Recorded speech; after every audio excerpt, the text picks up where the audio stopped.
Hello, good evening everyone. Welcome to Let's Crack UPSC CSE. In our crash course Inspire, today we'll start with our next part of fundamental rights. Yes, good evening. So, welcome to Unacademy, India's largest e-learning platform where you will get daily live classes, structured courses, unlimited access for live and recorded classes. During your preparation, you can evaluate yourself through our mock tests. So, join Unacademy today. We 100 plus top educators will guide you throughout your preparation. Download Unacademy learning app and start your preparation. It's me, Rushikesh Inamdar, having experienced more than 8 years to guiding UPSC aspirants. You can join our Telegram group through this link and you can follow me on Unacademy through this link. Right, next. Those aspirants who wants to start their preparation with module-wise courses, they have options of 15,000 plus courses available on our platform, including Polity, Governance, IR, History, Current Affairs courses, Geography, Indian Economy, optional subjects are there. So, start your preparation today with Unacademy. You can use referral code RBI Live to get 10% on your subscription. So, you have option for plus subscription and iconic subscription as well. You can opt for 12 months, 24 months and 36 months. Here also you will get discount 10% using referral code RBI Live. Alright, so there are options like 1 year batch, 2 year batch, weekend batches and NCRT batches as well. So just download the app and join the course. Even already iconic subscription price are hiked, so upgrade today itself to get maximum benefits. Yes, these are the more details regarding combo courses. Again, request to apply code RBI Life. Yes guys, so today we'll start a remaining part of fundamental rights, in which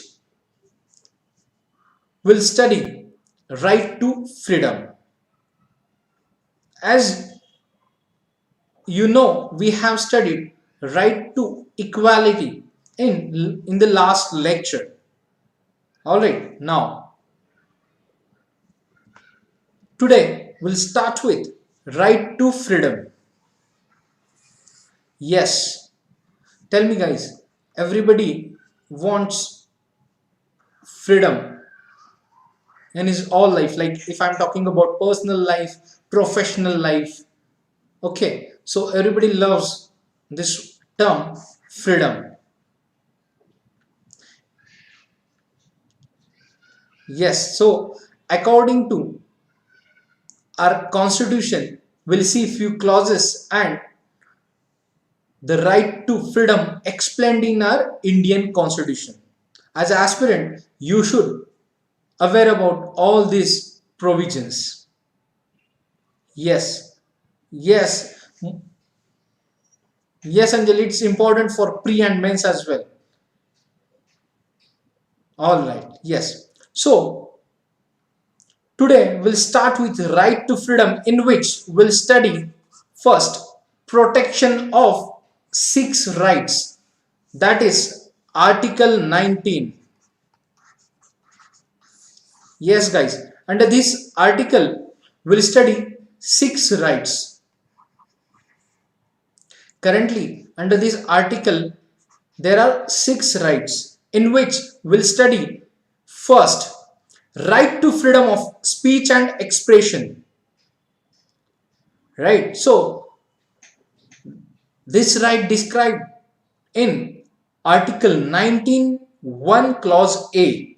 Right. Next is right to assemble peacefully and without arms.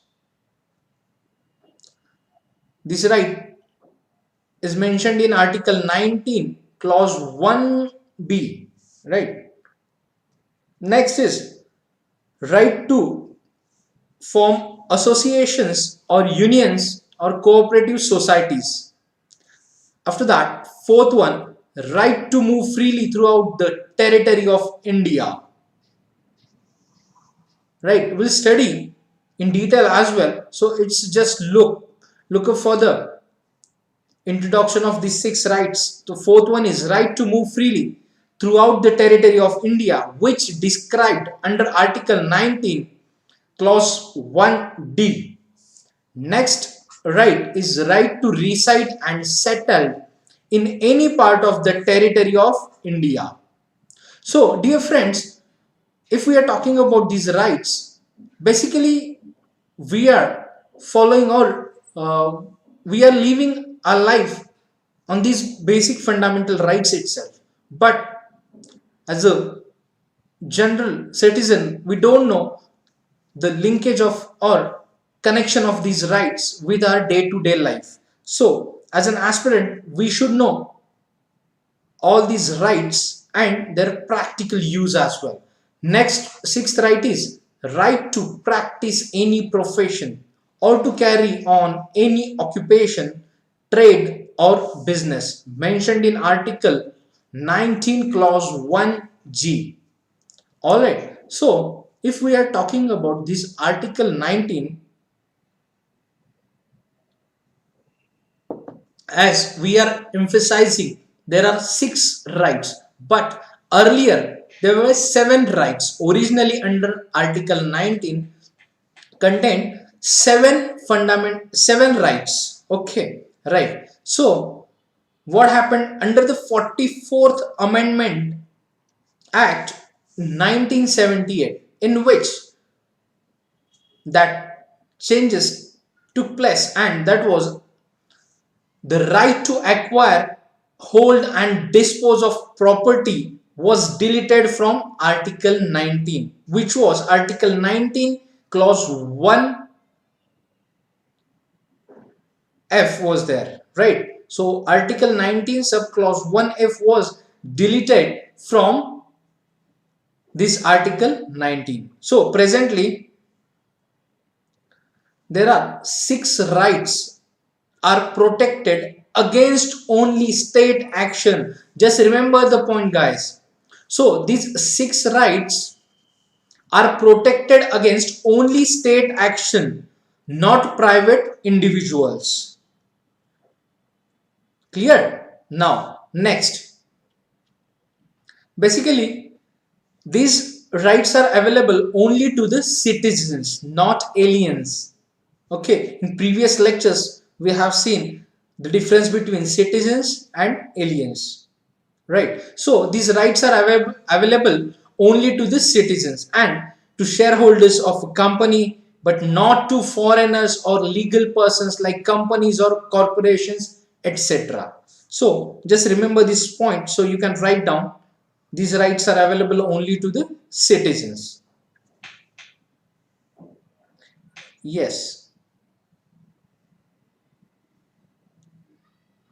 Next, the state can impose reasonable restrictions on the enjoyment of these six rights only on the grounds mentioned in Article 19 itself, not on any other grounds. So, if we are talking about any restrictions, if state thinks to impose reasonable restrictions and enjoyment of these six rights, so they can put the or they can impose these reasonable restrictions according to Article 19 itself. Okay, not any other grounds. Right. So in which now we'll study freedom of speech and expression. Yes, tell me, what is mean by freedom of speech and expression. If we are talking about recent news, just if we are reading this news through newspapers or any other social media platform, so number of people just talking about restrictions on freedom of speech and expression, or they things like that. Yes. So what is meant by freedom of speech and expression? It means every citizen has right to express his views, opinions, belief, and convictions freely by word of mouth, writing, printing, picturing, or any other manner. So remember, as a citizen, everyone should know his own right, that is freedom of speech and expression, in which a person, if he wants to, if we'll consider this person A, if he wants to, his views through any article, he wants to publish his article into newspaper, so there is a freedom of speech and writing, or speech and expression through writing phase. So he can write his article into newspaper, or even through local advertisement channels. So there are number of options to write and express oneself. Next, anybody wants, once again, if the person he wants to write down his ideas and his views through book, so he can print and publish his own book. All right, if we are talking about those people want to express their opinion on views through picturing, that is mean by videos and all that, so they have that freedom, right? So there are a number of platforms available to express opinion and views. All right, I hope you cleared with this concept. Now next important clause in this freedom of speech and expression is, recently there are a number of cases and judgments through Supreme Court, but if we'll study one of the judgments or clauses, we can say guidelines through Supreme Court, that is freedom of speech and expression, include these following clauses, right? So first is right to propagate one's views as well as views of others. So it's a part of freedom of speech and expression. Next, freedom of the press. Yes, the vast definition of press, that is journalist and field of journalism. So freedom of press is important part. Then freedom of commercial advertisement. So basically freedom of speech and expression, this right relates and includes all these things we are studying, that is right against tapping of telephonic conversation, right to telecast, that is government has no monopoly on electronic media, as we are watching number of media channels or number of channels on our television set. So right to telecast is the right including freedom of speech and expression. So basically government has no monopoly on this electronic media. Next, right against bandh called by political party or organization. As we have seen, if there are any issues or concerns related with the society and particular political party or organizations, they called bandh throughout the country or in particular area to demand their, or demanding their, basically demands their rights or justice For that, those parties or organizations calling bandh, okay, in that particular area or throughout the country. Now next, this is also part of freedom of speech and expression. Next, right to know about government activities. Yes, being a citizen, everyone should aware about our policies and activities of the government. This is our right. Next, freedom of silence. Yes, it depends on individuals. They can enjoy freedom of silence.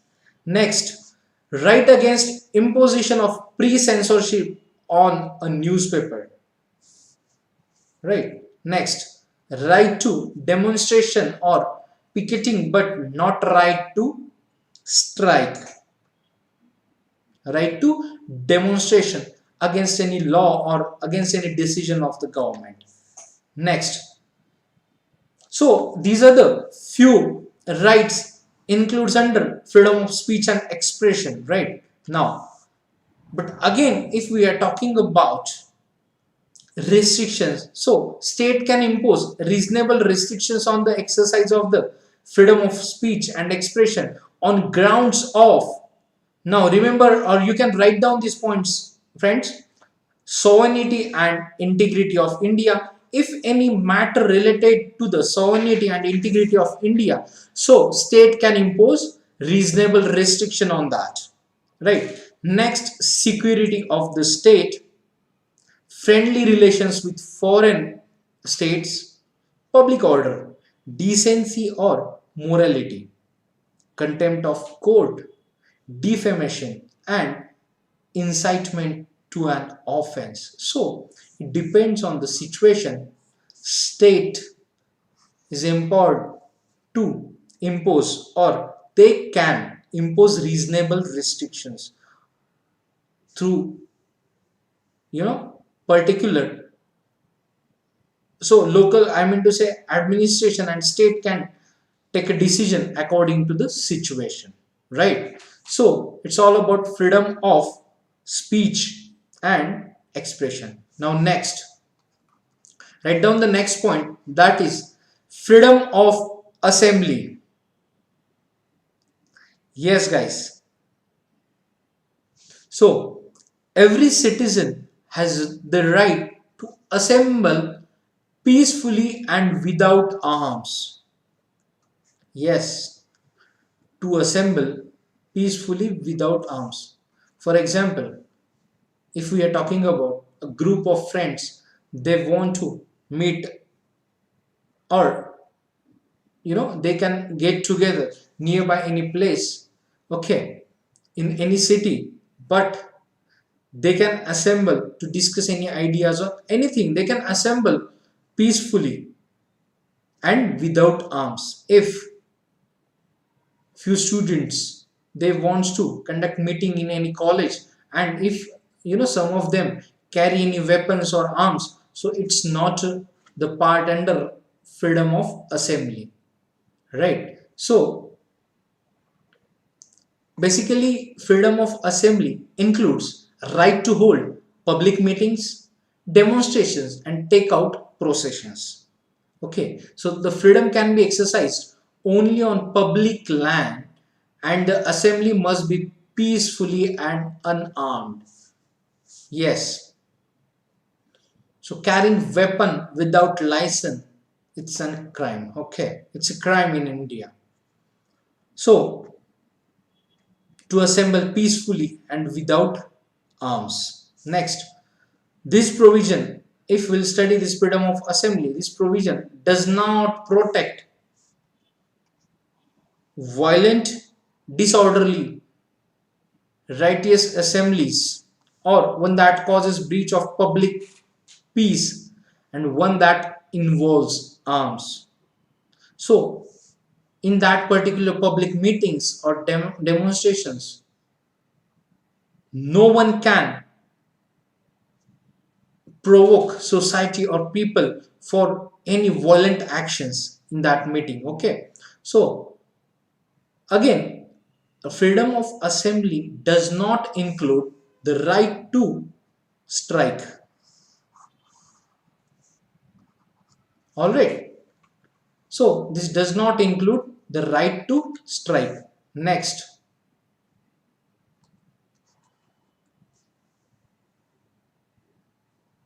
Yes, the state can impose. Yes, guys. So the state can impose reasonable restrictions on the exercise of right of assembly on two grounds. If we are talking about right to assembly, for this right, again, state can impose reasonable restrictions. Yes, guys. So, namely, sovereignty and integrity of India and public order, including the maintenance of traffic in the area concerned. So, state can impose reasonable restrictions on two grounds, that is sovereignty and integrity of India and public order, including maintenance of traffic in the area concerned. If we are talking about any political leader or any person, wants to enjoy right to assemble in particular area. For example, if we are talking about there is one main road in the market, and any one of the citizen or leader wants to conduct meeting, or he invited people to assemble there, but that action should not be affect traffic in that particular area. If law and order, basically if we are talking about law and order situation, then police can restrict or impose reasonable restrictions on that meeting, right? So assembling or conducting meeting to enjoy this right of assembly on these two grounds.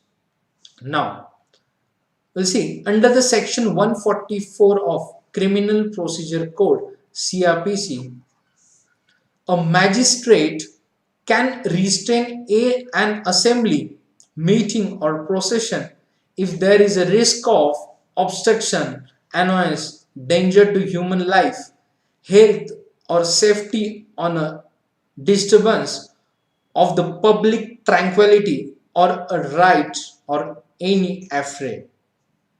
Yes, guys. So here under the section 144 of CRPC, a magistrate can restrain an assembly, meeting, or procession if there is a risk of any type of obstruction of public property, then danger to human life, health or safety, and disturbance of any public tranquility, right?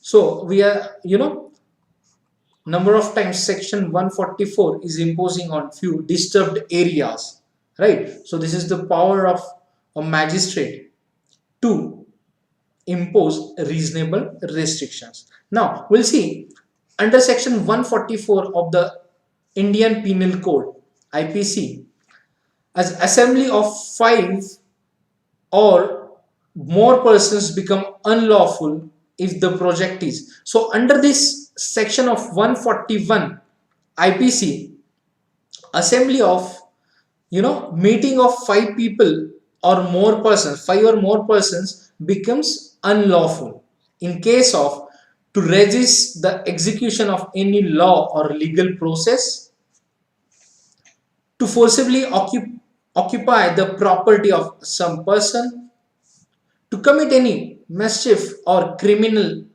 trespass, to force some person to do an illegal act, to threaten the government or its officials on exercising lawful powers.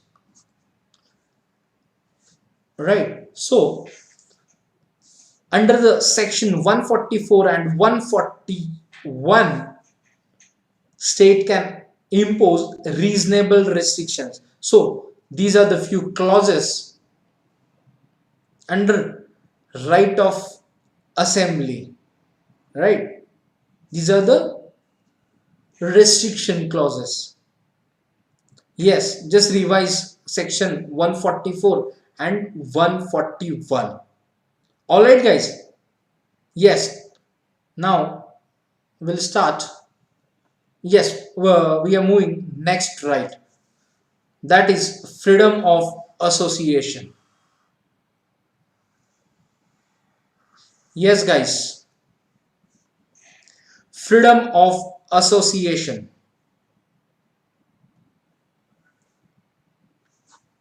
Right. So all citizens have the right to form associations or unions or cooperative societies.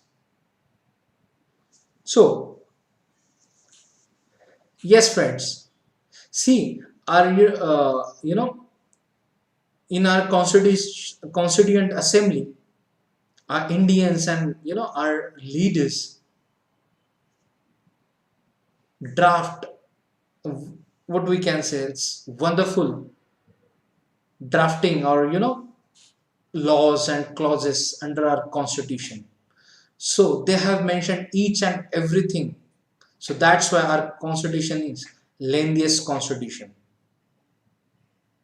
Yes, just think about that guys.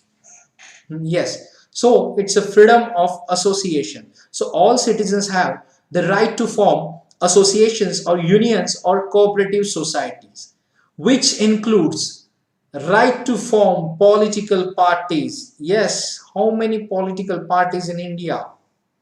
National and state political parties.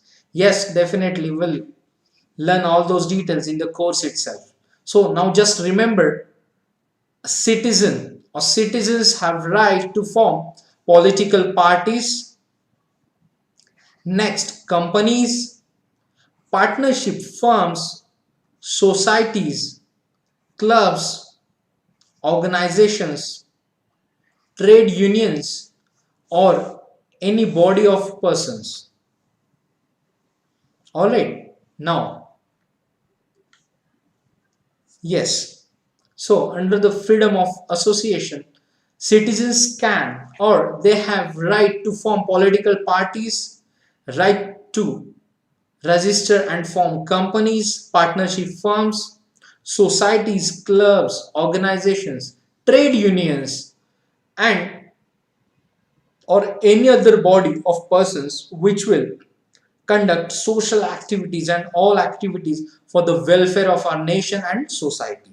Right. So now again next clause, as we have seen every right, and after that states decision or state can impose few restrictions. So reasonable restrictions can be imposed on the exercise of this right by the state on grounds of, again if we are talking about freedom of association, in on this you know on this right of freedom, reasonable restrictions can be imposed by the state on the grounds of sovereignty and integrity of India. If any association or any party, they work or they are taking anti-national decisions or their actions, harming our society, and which leads to disturb law and order or any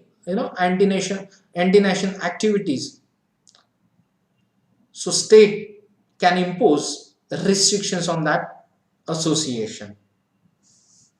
So basically on the grounds of sovereignty, integrity of India, public order and morality. All right. But again, now next is, if we'll study in detail freedom of association, the right to obtain recognition. Yes guys, so right to obtain recognition of the association is not a fundamental right. Yes, so you can just remember this point. In exam they can ask in statements, to obtain recognition of the association is a fundamental right, so it's a wrong statement, right? So right to obtain recognition of association is not a fundamental right. Okay.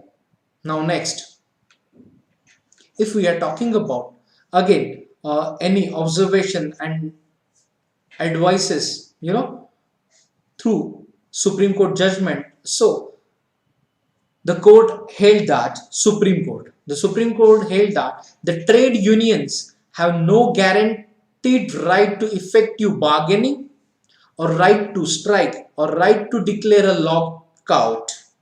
Okay, and the right to strike, if we are talking about in any private company or industry, so the right to strike can be controlled by an appropriate industrial law. All right, so state promotes business, right? So the right to strike can be controlled by an appropriate industrial law. All right, yes. Now next, we'll study freedom of movement. Yes, guys.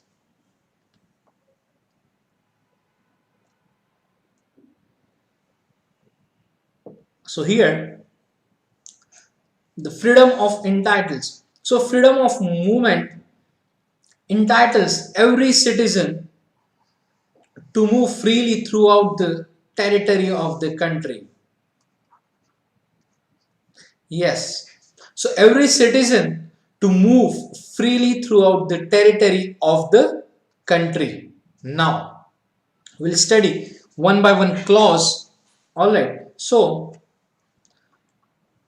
a citizen can move freely from one state to another and from one place to another within a state. If I'm talking about, say, this is an example.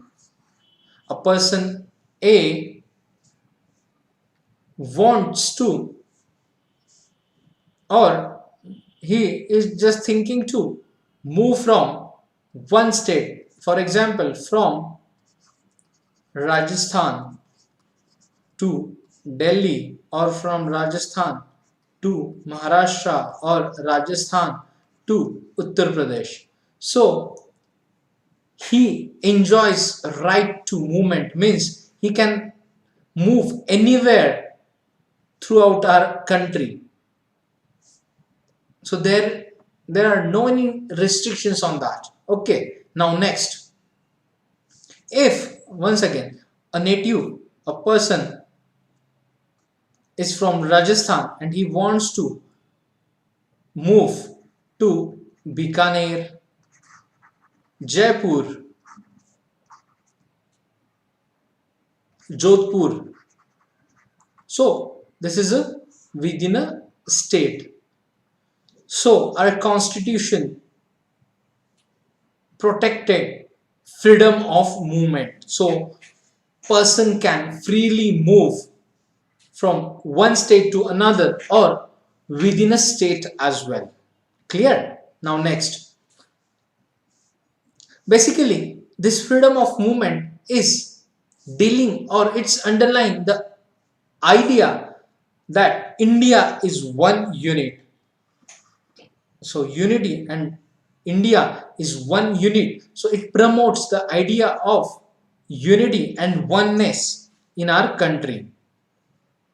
And when a person is moving from one place to another, so it's a diverse culture and we have diversity in unity. So basically freedom to movement, it's promote national feeling. All right. Now next, if again we are talking about restrictions from the side of state, so on grounds of imposing reasonable restrictions on this freedom of movement, like there are, we can describe into two. Okay, if we are talking about any reasonable restrictions from the state, there are two grounds. One is interest of general public, and second is the protection of interest of any scheduled tribes.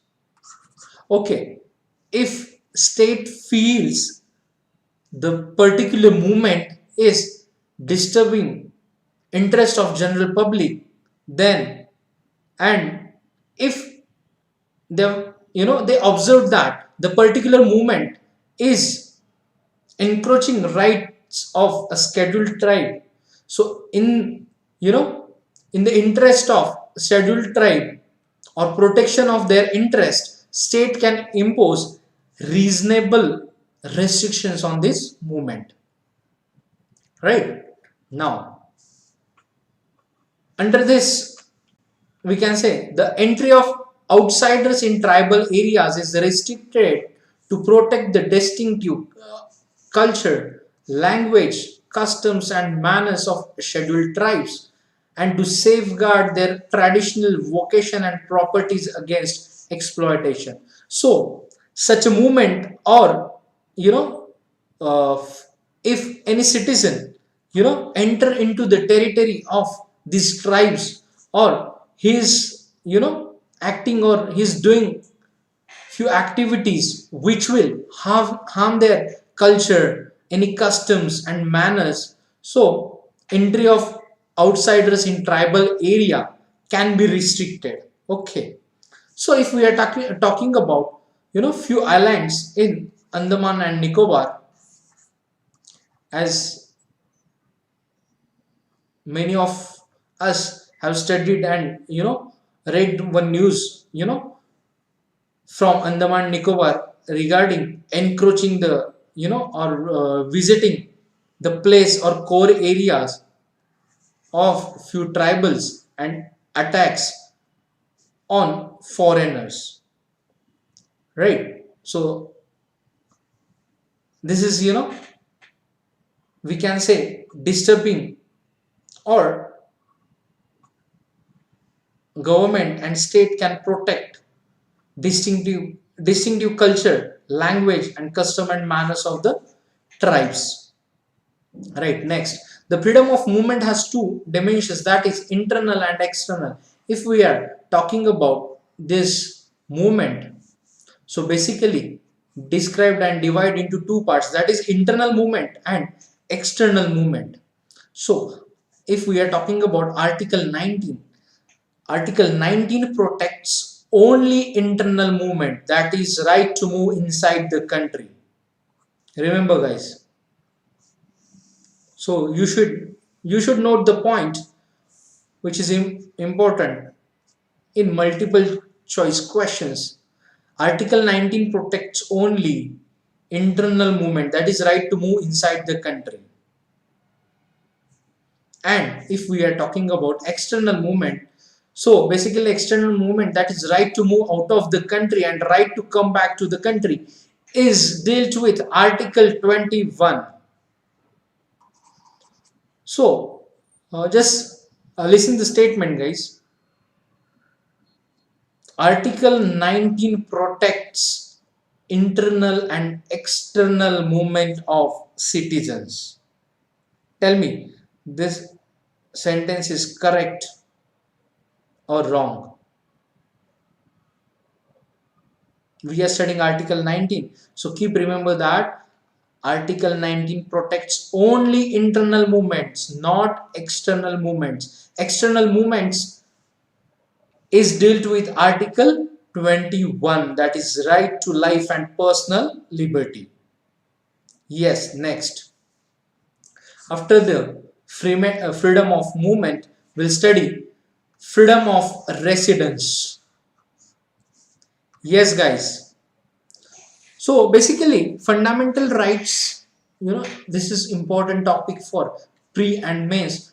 That's why we are taking this. We are studying this chapter thoroughly and one-to-one topics, because students on our platform, they can enjoy the polity section, and even will cover each and everything. We'll try to cover each and everything in the aspects of prelims and mains. Okay, so now next is freedom of residence. Yes guys,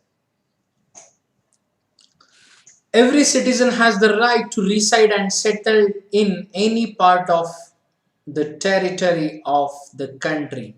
Yes, Article 19, Clause 1E deals with freedom of residence, in which every citizen has the right to reside and settle in any part of territory of the country. All right.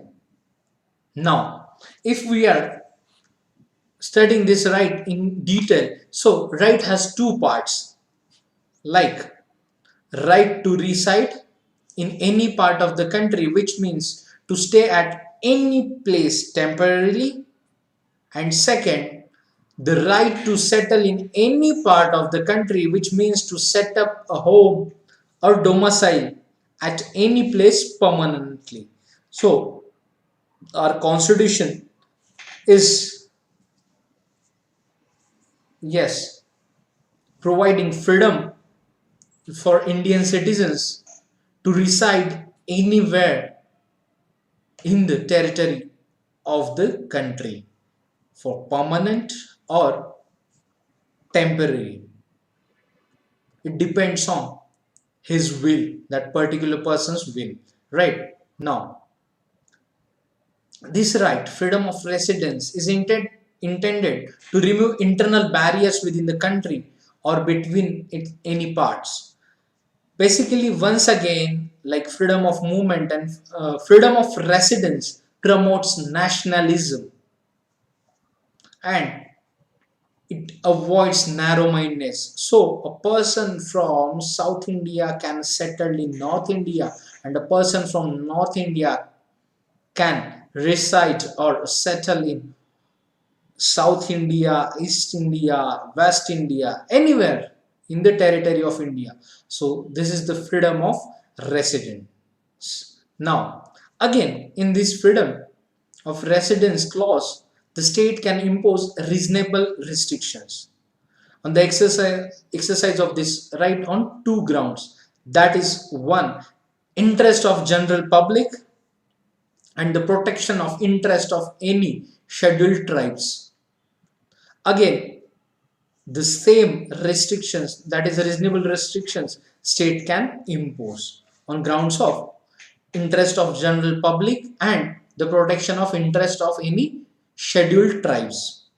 Right? It means the right of outsiders to reside and settle in tribal areas is restricted to protect and distinctive culture, language, customs, and manners of scheduled tribes, and to safeguard their traditional vocation and properties against exploitation. Alright, guys, to safeguard their traditional vocation and properties against exploitation. Next, in many parts of the country, the tribal have been permitted to regulate their property rights in accordance with their customary rules and laws. Yes, guys. So many part of the country where tribal population is there. So tribals have been permitted to regulate their property rights in their territories. Okay. Now, next is freedom of profession. Yes, after freedom of residence, there is freedom of profession. So all citizens protected with this freedom, and our constitution protected right to freedom of profession. So the right to practice any profession or carry on any occupation, trade, or business. Basically, this right is very wide and it covers all the means of earning one's livelihood. Okay. So a person can choose or opt any occupation. He can do any trade or business and practice any profession. So there are no any restrictions on that. But state can impose reasonable restrictions on this particular freedom of profession in the interest of general public. So we'll see few these restrictions. So state can impart to prescribe professional or technical qualifications necessary for practicing any profession or carrying on any occupation, trade or business. For example, if I'm talking about anybody wants a job in, for example, Delhi Metro,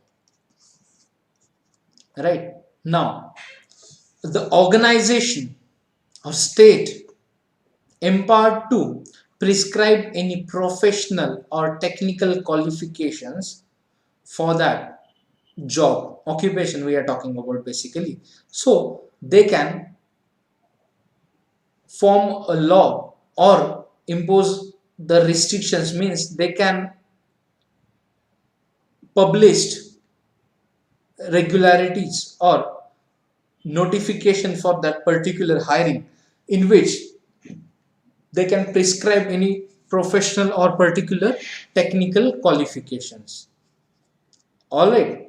Now, next, carry on by itself any trade, business, industry or service, whether to exclusion, complete or partial, of citizens or otherwise.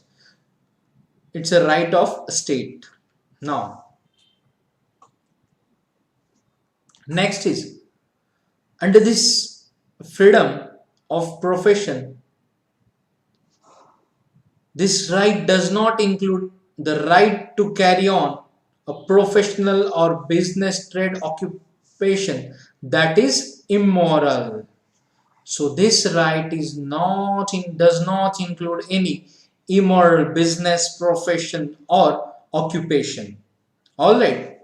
For example, if we are talking about these immoral businesses like trafficking in women or children or dangerous, harmful drugs or explosives, these are not the right of profession.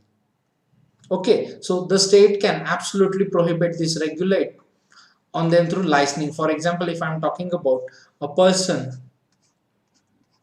wants to do the business of drugs, so this is immoral business, so this is not a right,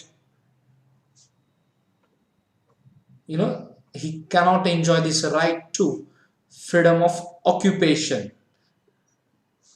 If a person he wants to do any trafficking of children or women, again this is immoral. And if a person wants to sell any explosive, if I'm talking about bombs and all that, so this is also not any moral in our society, it means it's immoral. So government can absolutely prohibit these businesses. Okay, now next is protection in respect of conviction for offenses. Yes guys, so next, that is after article 19 we'll study article 20, which grants protection against arbitrary and excessive punishment to an accused person, whether citizen or foreigner or legal person like company or corporation. It contains three provisions that direction. Okay, so article 20 deals with the protection against arbitrary and excessive punishment to an accused person, in which we'll study, that is no ex post facto law. Okay, so there are three provisions in this article 20, in which first provision is, yes, write down the provision, that is no ex post facto law, which means a person is convicted of any offense except violation of law in force at the time of the commission of that act. Okay, it means a person committed any offense, he convicted at the time of that particular law only, right? Now, second, subjected to a penalty greater than that prescribed by the law in force at the time of commission of act. For example, a person A is committed or he defaulted or committed any offense. For example, at that time under that offense there was fine of 1000 rupees, but during the trial, for example, a person committed that offense in 2000 and during the trial at the time of judgment during 2010, that particular act is amended between 2000 and 2010 and this fine is changed and now it's revised as a 5000 rupees. So now see, the subject to a penalty greater than the prescribed by any law in force at the time of the commission of act. So the person can, I mean to say, a court or authority can stated the penalty under no ex post facto law. All right. Now next is no double jeopardy, in which no person shall be prosecuted and punished for the same offense more than once. It means a man should not be punished. A person A committed any offense then and see, the no person shall be prosecuted and punished for the same offense more than once means a man should not be punished twice for the same offense. For he committed one offense, it means a person should not be punished twice for the same offense. Alright. So just remember one line, that is, a man should not be punished twice for the same offense. Okay. Now, under this, protection against the double jeopardy is available only in proceedings before a court of law or a judicial tribunal. In other words, it is not available in proceedings before departmental administrative authorities as they are not judicial in nature. So, this clause, no double jeopardy, is available in the court of law, that is in only judiciary. Okay. Next is no self incrimination. It means no person accused of any offense shall be compelled to be a witness against himself. Alright, so protection against self-incrimination extend to both oral evidence and documentary evidences, and it does not extend to, it means this protection against self-incrimination does not extend to compulsory production of material objects, compulsion to give thumb impression, specimen signature, blood specimen, compulsory exhibition of the body. Further, it extended only to the criminal proceedings and not to civil proceedings or proceedings which are not a criminal nature, right? So these are the three grounds we can say. Protection in respect of conviction for offences, Article 20 deals with these three provisions: no ex post facto law, no double jeopardy, no self incrimination. All right, now, yes guys, please let me know. Yes, all this Article 20 definitely I'll discuss in another lecture as well, where I'll give you case studies for that. All right, yes, next is protection of life and personal liberty. Yes, guys. Now, after Article 19, 20, we'll study next article, that is Article 21. Yes, Article 21 declares that no person shall be deprived of his life or personal liberty except according to procedure established by law. This right is available to both citizens and non-citizens. Yes, Article 21.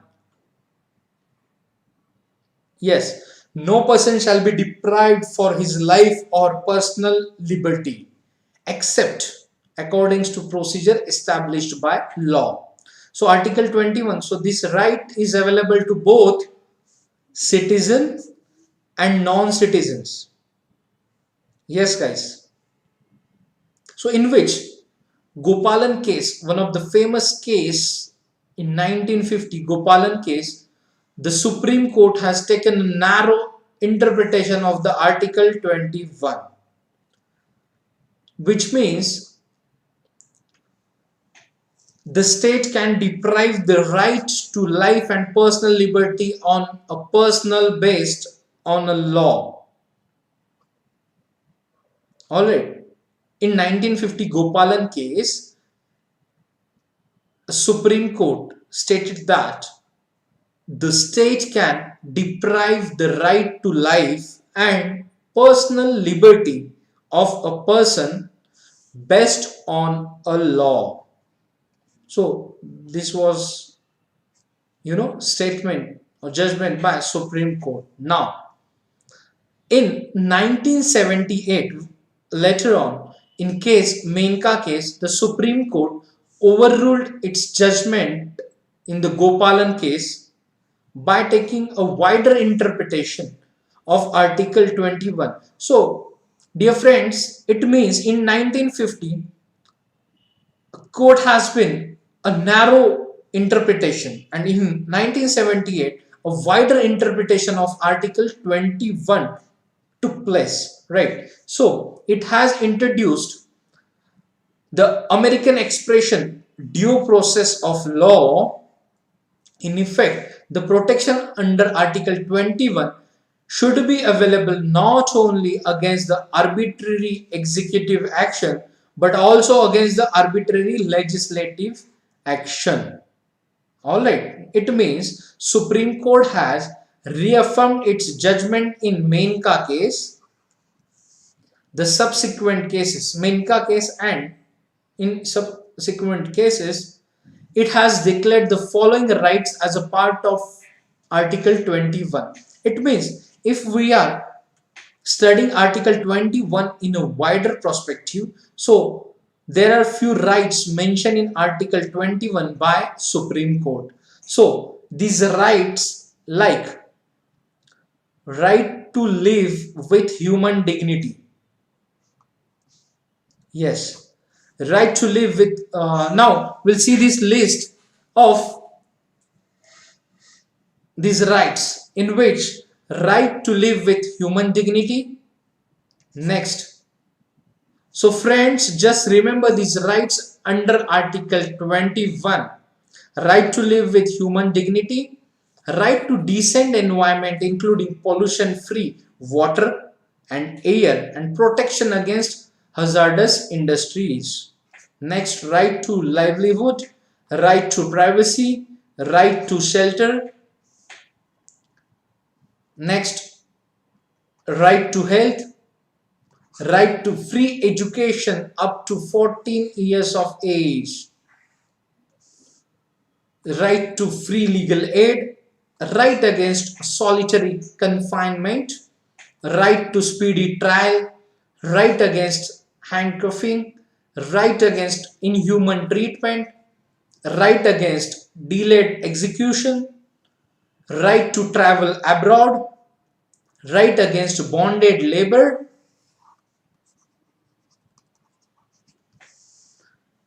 right against custodial harassment, right to emergency medical aid, right to timely medical treatment in government hospital, right not to be driven out of a state, right to fair trial, right of prisoner to have necessities of life, right of woman to treated with decency and dignity, right against public hanging, right to road in hilly areas, right to information. So guys, just remember this list under article 21. Next, right to repetition, right of appeal from a judgment of conviction, right to family pension, right to social and economic justice and empowerment, right against bar fetters, right to appropriate life insurance policy, right to sleep, right to freedom from noise pollution, right to sustainable development, right to opportunity. Alright, so guys, these are the approx 35 rights mentioned under Article 21. Alright, protection of life and personal liberty. So just revise these articles, that is Article 90, 20 and 21. Today we'll start with the next remaining articles. Till the time, guys, revise what we have studied till today, and you can join our Unacademy combat on 7th Feb 2021 in the morning 11 o'clock. Alright, so you can like, share and subscribe our channel and share our videos. So dear friends, keep studying. We'll meet tomorrow. All the best.